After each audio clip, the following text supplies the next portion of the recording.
Today's video is sponsored by Tokyo Treat and Sakurako.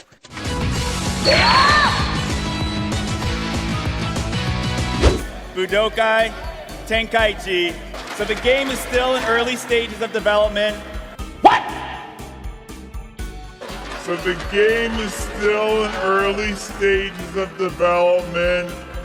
So that was a lie. Alright, what is up? This is SLOplays, and I am back at again with some more Dragon Ball Z Budokai Tenkaichi 4/Sparking Zero news and information here on the channel. We got a massive, huge update from the official producer himself, okay? It's officially revealed who the producer is. Big shout out to IGN for conducting this entire interview. There's a lot of really important information and stuff that the fans of this series and just y'all that want any type of crumb or information, this is gonna be a huge feast for y'all. All right, this is a lot of cool stuff. I'm gonna go on the official site as well, the Japanese site, and we're actually gonna talk about some really cool, compelling info. I mean, stuff that is to be assumed, but I mean, it's an official confirmation. Okay, all this in this video will be mainly official, confirmed stuff that is stated from the actual producer himself, okay? So the actual headline of this states that Dragon Ball Sparking Zero producer says the game will have Budokai Tenkaichi spirit and nostalgia. So I think it's safe to say at this point, from what we saw from the trailer and from what this is stating right here and just other websites over the past couple of days now, anybody that had any worry that this game wouldn't, live up to the expectations of the original series, I think it's safe to say that it will, okay? I'm not gonna jump the gun just yet. Let's actually wait until the game drops or a demo drops or a beta drops or something drops to where we're able to experience it hands-on. Once we do that, then we can actually review it, right? But from what I'm seeing from the gameplay, it looks like Tenkaichi. Okay, this is not Raging Blast. This is not Ultimate Tenkaichi. God forbid it would have been that, right? This isn't Xenoverse. This is its own thing. It's bringing something new to the table, and it's also retaining all that, nostalgia and all those great features that made the Tenkaichi series great. So the little subtitle here is very important too, because it states Dragon Ball Fighters raucous esports scene inspired Sparking Zero's development process. That is actually really important, okay? Because, I mean, dare I say that this game might try to dabble into the competitive scene. I don't want to say that just yet. Again, it's a 3D arena fighter. I mean, we've seen from Naruto Storm, there is a competitive scene for a game like that, okay? But, I mean, for example, Xenoverse doesn't have a competitive scene that has, like, esports tournaments and stuff. Imagine going to EVO and having Tenkaichi 4 here. That would be sick, right? So, let's go ahead and proceed on here. So, during the Game Awards, Bandai Namco revealed a trailer, yes, seeing as how it's been nearly 15 years, 10 years if you want to count the spin-offs or whatever, okay? 15 years, all right? Because the last game in the series that this is, leading into was Tenkaichi 3, right? Since players have received new mainline Budokai Tenkaichi game, folks likely have a lot of questions about this, about Sparking Zero. Naturally, IGN assembled the 7 Dragon Balls and spoke with the producer, Jun Furutani, okay? Again, I looked him up. I could not find any information about him that in regards to any relation towards Bandai, Dragon Ball games, or Spike Chunsoft, okay? I've seen a couple, I mean, you could try to look it up, but there are some people, some pages, maybe Facebook and like Instagram and stuff. I don't think that's him, okay? That might just be a common name. So he chats about the game's 5-year development process. That is very important to know. And honestly, it's not a big surprise that, this game had been in development for 5 years, right? It isn't a surprise, and it is a surprise, okay? Just because the game looks amazing, okay? 5-year development process, that's good news. That's very good news. It's not just like, oh, they started this like a year or two ago, right? Which obviously wouldn't be the case. That would be ridiculous with how great this game looks and the visuals and already the characters that they showed. Okay, there's no way that it was only a few years. This is a big game, okay? Now, if you think about it, 5 years, right? 5 years. What was the last game that Spike Chunsoft dropped around 5 years ago? It was Jump Force, right? So I bet they saw Jump Force, okay, how people reacted to it. They saw Dragon Ball Fighters and how visually beautiful and just how it embodied a lot of the, intense animations of the series. I personally don't feel like Fighters captures the Dragon Ball feel and experience. It's definitely an amazing game. To me, and I think it's obvious at this point, Fighters was meant to be for esports, the competition, okay? People that wanted a competitive 2D fighter game like Street Fighter, like Mortal Kombat, like Guilty Gear and stuff. That's what Fighters was made for. And it still captures, a lot of great stuff from the series, and it's a beautiful game.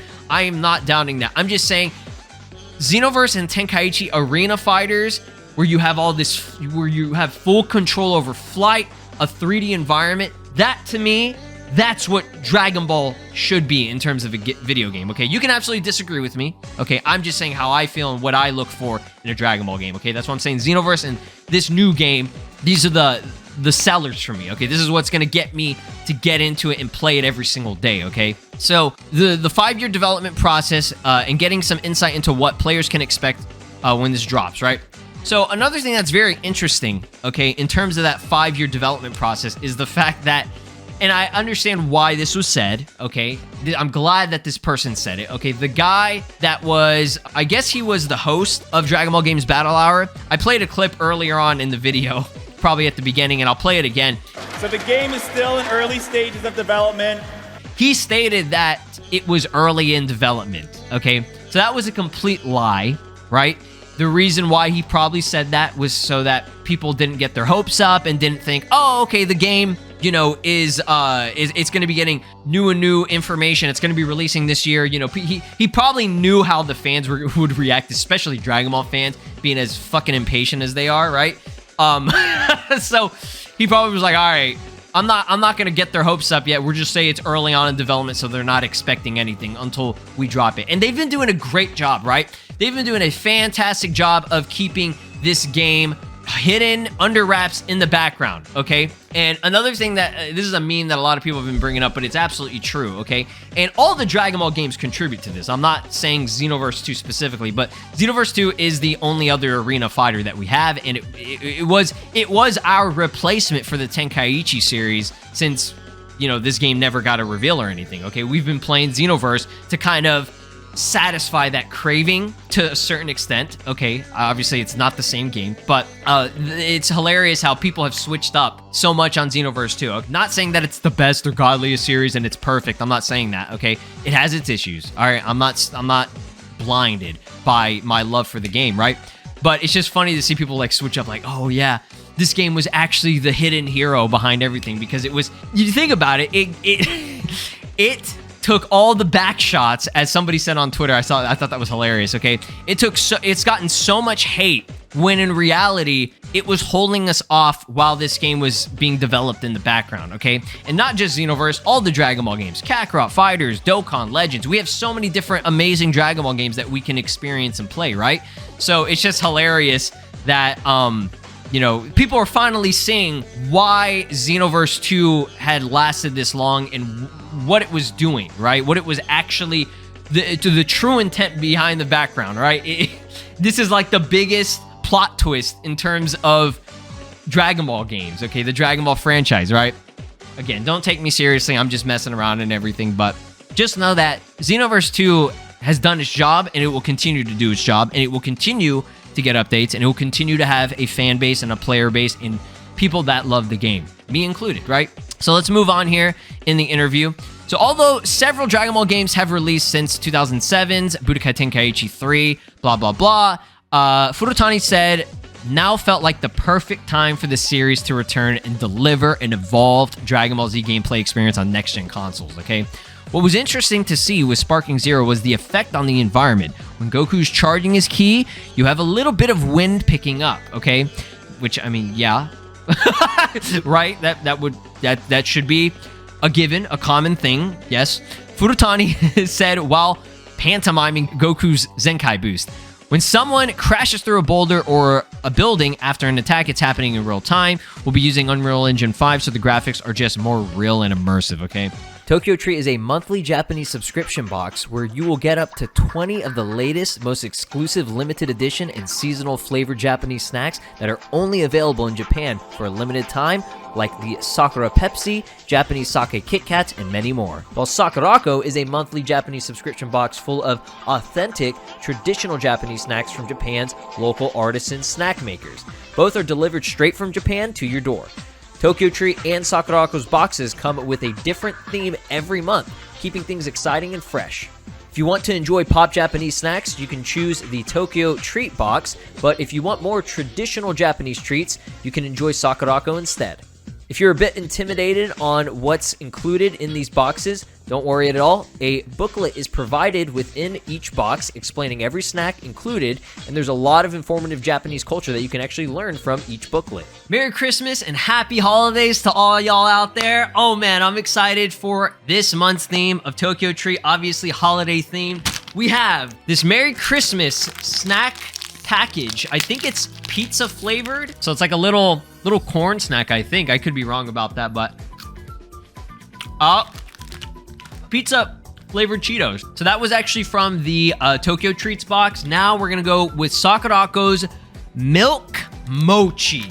I'm hyped for this one. All right, it's been a while since I had any mochi. Ooh, okay. Oh, is this the rice paper? Hold on.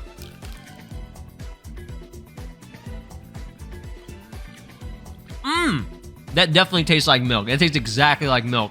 And it's sweet and chewy. I love it. Get some nice tea here. So Sakurako, as always, has a little kitchenware item. This looks like it's another plate. It's titled the Indigo Yuzen Dish. Oh, wow, that's beautiful. Look at that, dude. Look at all the different patterns and like flowers and stuff. That's sick. This month's theme for Tokyo Treat is the Snacktacular Christmas. Christmas in Japan is really one of the happiest and yummiest times of the year. Tokyo Treat team is thrilled to bring you a taste of amazing holiday flavors through a Snacktacular Christmas packed with a special edition box full of favorite snacks stamped with Santa's approval, like Kit Kat Strawberry Chocolate Cake, Christmas Koku Tao Donut, and the Christmas Cake Gummies, as well as a Christmas Crunch Mix, and many more. This month's theme for Sakurako is the holidays in Hokkaido. Discover the beauty of winter in Hokkaido, the northern part of Japan. When the snow covers everything, Hokkaido becomes a peaceful and inviting place. Celebrate the winter season through authentic Japanese snacks curated by Sakurako team, like the milk and chocolate cookie, milk mochi, Hokkaido butter cookie, and it all pairs excellently with matcha genmaichai tea, as well as this month's tableware item, the Indigo Yuzen Dish. If you like what you see, get this box as a gift for yourself or get it as a gift for a loved one for this season of gifting. Use code SLOWS to get $5 off for your first Sakurako box through the link down below in the description, and also to get $5 off for your first Tokyo Treat box, also down in the link in the description below. Fudutani says, okay, so this is really, really big stuff here, okay, that we got to talk about.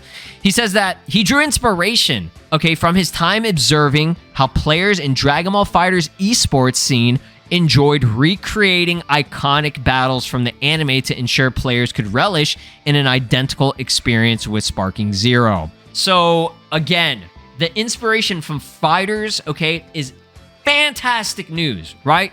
Dragon Ball FighterZ being one of the best-selling, one of the most fun, one of the most popular Dragon Ball games in recent times, okay? The fact that he's drawing inspiration from that game, from certain aspects, is great news. Again, I'm not saying that they're trying to dive into the competitive scene. I think they still want to do something different, which we saw from the gameplay, but there is a possibility that depending on how this game is, okay, it could be, okay, there could be a competitive scene for it, which would be great, right? I think that would be great. I want to see an arena fighter, okay, Dragon Ball game get a competitive scene. I would love to see that, right?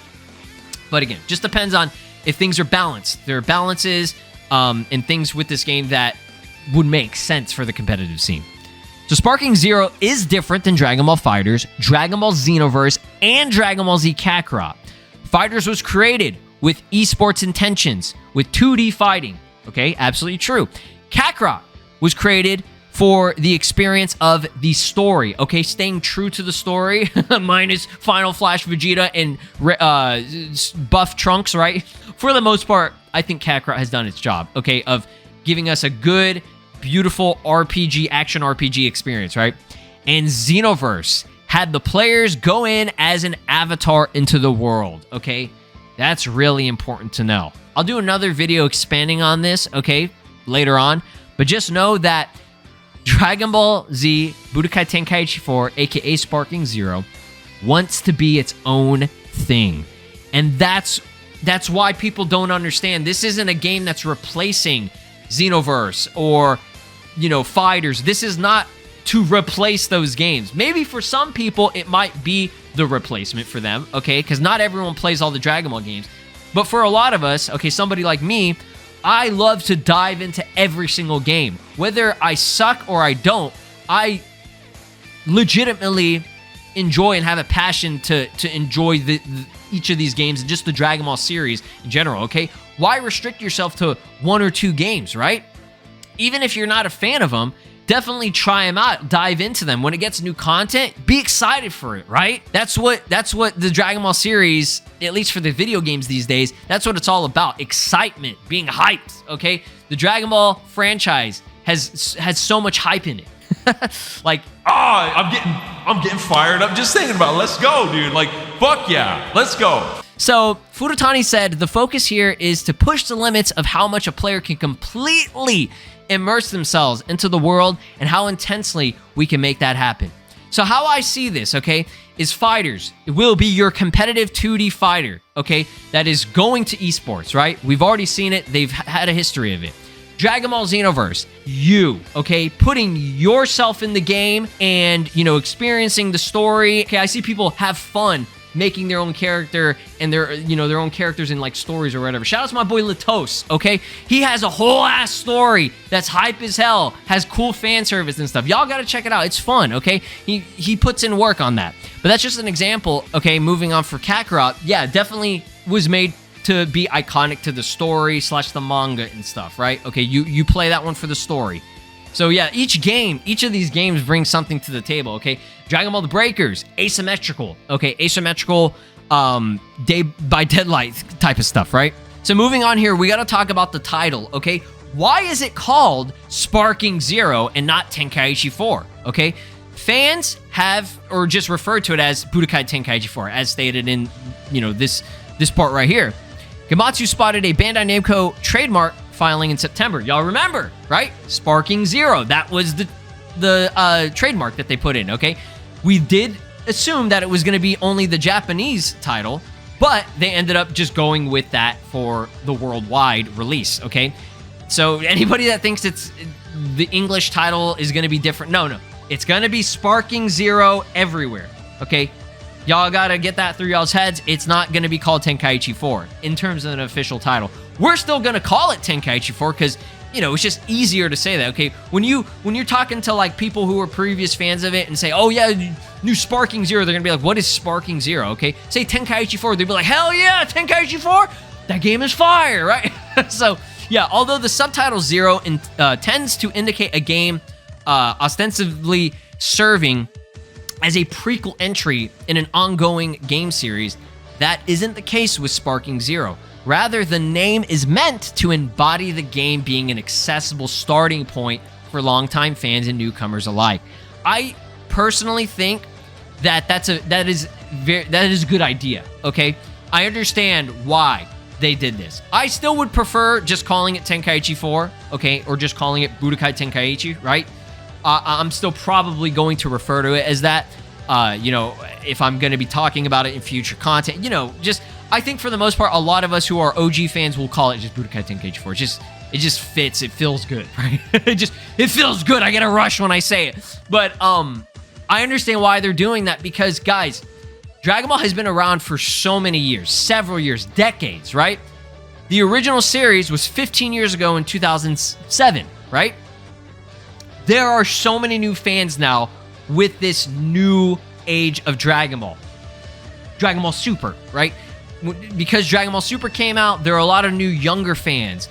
You know, they're just new fans in general, of all ages.